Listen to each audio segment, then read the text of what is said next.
The nationally televised presidential debates returned in 1976, and they made their comeback primarily because Watergate had turned presidential politics on its head. Nixon had resigned from office, Vice President Ford served out the term and was making his own run for the presidency. His opponent was Jimmy Carter, the former governor of Georgia. Carter was well ahead in opinion polls when Ford challenged him to debate. I had to do something to overcome the 30-some points I was behind. Ford had inherited from Richard Nixon a floundering economy. Inflation and interest rates were high. He also was feeling a backlash for granting Richard Nixon a pardon from possible Watergate-related crimes.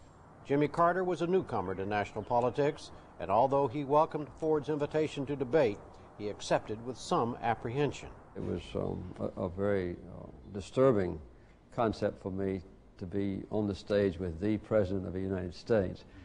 I've never even met a Democratic president in my life, so that was an aura about the presidency that was quite overwhelming. Philadelphia's Walnut Street Theater was chosen as the site for the first debate. Unlike the 4 Kennedy-Nixon meetings broadcast from closed television studios, this and the ones that follow were held before a live audience. When the 3 major television networks switched live to the Walnut Street Theater on September 23, 1976, the 2 major candidates for President of the United States already were in place and ready to debate. Good evening. I'm Edwin Newman, moderator of this first debate of the 1976 campaign between... This, I thought, would be the most difficult debate for me because in 1975, we had the worst recession in 40-some years. So I knew that Governor Carter was going to attack me on our economic policies. He says he's learned how to match unemployment with inflation. That's right. We've got the highest inflation we've had in 25 years right now. And we've got the highest unemployment we've had under Mr. Ford's administration since the Great Depression. Did you go in there with a feeling that I can take this guy? I mean, was it a sense of competition about it that evening for that 90 minutes? Yes, it was. This was really the first time I had, had a direct confrontation with President Ford.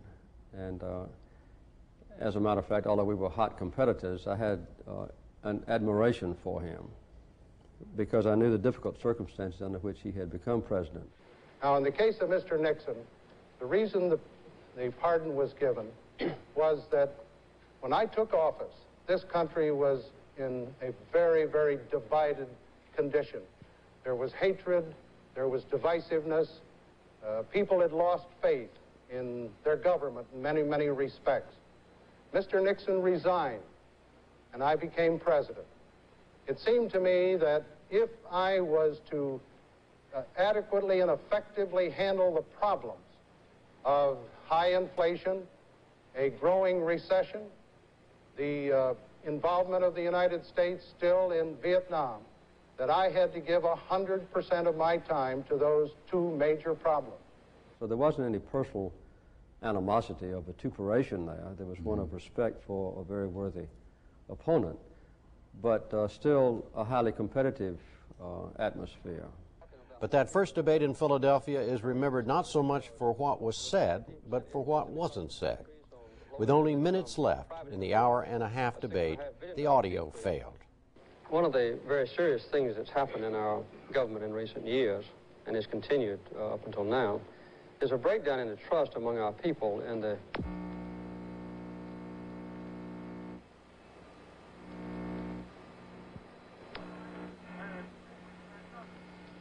It took the candidates a few moments to realize they weren't being heard by the television audience. On ABC, there wasn't much that anchorman Harry Reasoner could say either. At the moment, all we can do is watch this interesting development with the President of the United States, who also happens to be a candidate for the presidency of the United States, and a former governor of Georgia, who is the other major candidate for the presidency, doing about what we're doing, which is waiting for something to happen. Everyone in the America who was watching, was couldn't figure out this is unreal. What was it like standing there? I watched the tape afterwards, and it was embarrassing to me that both President Ford and I stood there almost like robots, We didn't move around. We didn't walk over and shake hands with each other. We just stood there. I suspect both of us would have liked to sit down and relax while the technicians were fixing the system. But I also think both of us were hesitant to make any gesture that might look like we weren't physically or mentally able to handle a problem like this. The delay continued for 27 minutes before the technicians were able to trace the problem to a blown transformer and to replace it. I don't know who was more ill at ease, me or President Ford. Looked like a tie to it the, was a tie. to the audience. Neither right? one of us were Right. at ease. There's no question Right. about that. Exactly. But those events, I think, to some degree, let the American public size up the candidates. And I don't think either one of us made any points on that deal.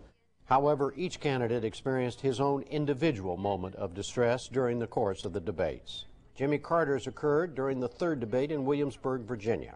Playboy magazine had just published an interview with the Democratic nominee.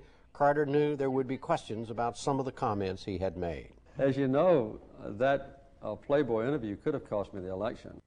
During the Playboy interview, Carter said, "I've looked on a lot of women with lust. I've committed adultery in my heart many times. This is something that God recognizes I will do, and I have done it, and God forgives me for it." It was a devastating blow to our campaign when this Playboy interview was published. The news reporters and the general public just totally forgot about all the issues. The Playboy thing has been of very great concern to me. I don't know how to deal with it exactly. I agreed to give the interview to Playboy. Other people have done it who are notable. Governor Jerry Brown, Walter Cronkite, Albert Schweitzer, Mr. Ford's own Secretary of Treasury, Mr. Simon, William Buckley, many other people. But they weren't running for president. And in retrospect, from hindsight, I would not have given that interview had I to do it over again. If I should ever decide in the future to discuss my deep Christian beliefs and condemnation and sinfulness, I'll use another forum besides Playboy. And I thought the best way to handle it was to say, well, I'm sorry that the interview came out, but I couldn't deny that the answers in Playboy were my own answers. For President Ford, the moment he most would like to forget had more serious implications. It came during the second debate in San Francisco. The focus was foreign policy. Max Frankel of the New York Times asked the question. Mr. President, I'd like to explore a little more deeply our relationship with the Russians. Our allies in France and Italy are now flirting with communism. We've recognized a permanent communist regime in East Germany. We've virtually signed in Helsinki an agreement that the Russians have dominance in Eastern Europe. I'm glad you raised it, Mr. Frankel. In the case of Helsinki, 35 nations signed an agreement, including the Secretary of State for the Vatican. I can't under any circumstances believe that His Holiness the Pope would agree by signing that agreement that the 35 nations have turned over to the Warsaw Pact nations the domination of Eastern Europe. It just isn't true. There is no Soviet domination of Eastern Europe, and there never will be under a Ford administration. I'm sorry, could I just follow? Did I understand you to say, sir, that the Russians are not using Eastern Europe as their own sphere of influence and occupying most of the countries there and making sure with their troops that it's a communist zone? I don't believe, Mr. Frankel, that the Yugoslavians consider themselves dominated by the Soviet Union. I don't believe that the Romanians consider themselves dominated by the Soviet Union. I don't believe that the Poles consider themselves dominated by the Soviet Union. Each of those countries is independent, autonomous. It has its own territorial integrity. And the United States does not concede that those countries are under the domination of the Soviet Union. Why did you say that? There's no question I did not adequately explain what I was thinking. I felt very strongly that regardless of the number of Soviet armored divisions in Poland, the Russians would never dominate the Polish spirit. That's what I should have said. I simply left out the fact that at that time in 1976, the Russians had about 10 to 15 divisions in Poland. Did you realize there on the stage that night that President Ford had made a serious mistake? Yes, I did. And I was prepared to jump in, and take advantage of it. But just on the spur of the moment, I realized that it would serve me better to let the news reporters question President Ford's analysis or his judgment. Did you have any idea that you had said something wrong? Not at the time. Not at the time. In retrospect, obviously, the inclusion of a sentence or maybe a phrase would have made all the difference in the world. This was a very serious mistake that he made. And I don't know if the election turned on it. I was going to ask you that. Do you think it did? I don't know if it did or not, because there's so many factors that come Sure. into a campaign. But it certainly cost him some votes, and as you know, the election was quite close. We ended up losing by only 1.5 or maybe 2 points. So any one of a number of problems in the campaign could have made the